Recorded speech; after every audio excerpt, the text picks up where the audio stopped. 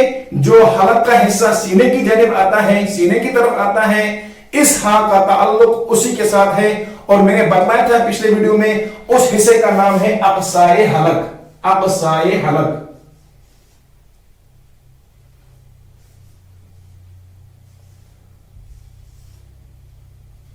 اقصائے حلق اس کا نام ہے. حمزہ کا تعلق بھی اسی کے ساتھ ہے اور ہا کا تعلق بھی اسی کے ساتھ ہے. اوپر والے حصہ جو منہ کی جانب ہے اس کو کہتے ہیں ادنائے حلق, بیچ والا حصہ اس کو کہتے ہیں وسط حلق, اور آخری حصہ حلق کا جو ہے سینے کی جانب اس کو کہتے ہیں اقصائے حلق. وہاں سے ہا ادا ہو جائے گا اور وہاں سے حمزہ بھی ادا ہو جائے گا. جیسے ہا ہا ہا, یا ہمیں ہا نہیں کرنا ہے, ہا وہ تو ہے وسط حلق, بلکہ یہاں پہ ہمیں کرنا ہے ہا اہدینس اہدینس اہدینس ہدل للمتقین ہدل للمتقین. اس طرح حمزہ بھی ہے. اس کے بعد ہم لیں گے یا. یا کو جب ہم لیں گے کہتے ہیں کہ یا کا جو مخرج ہے وہ جیم کی طرح ہے, شین کی طرح ہے. وہ ہمیں کیا کرنا ہے کہ زبان کا جو بیچ والا حصہ ہے اس کو ہمیں اوپر کے تالوں سے ملانا ہے. تو ہو گیا یا زبر یا آئی, حمزہ یا زبر آئی. تو یہ ہو گئے کل حروف تہجی جو 29 حروف ہے, یا مفردات جو 29 حروف ہیں. ان کو ادا کرنے کا طریقہ, وہ کس طرح ادا کرنے ہیں, وہ کس طرح پڑھنے ہیں, میں نے آپ کو سمجھا دیا. مجھے امید ہے انشاءاللہ آپ کے سمجھ میں اچھی طرح آیا ہوگا. انشاءاللہ ثواب کی نیت سے اس کو آگے شیئر کرتے جائیے تاکہ باقی لوگوں کو بھی فائدہ ہو. السلام علیکم ورحمۃ اللہ وبرکاتہ.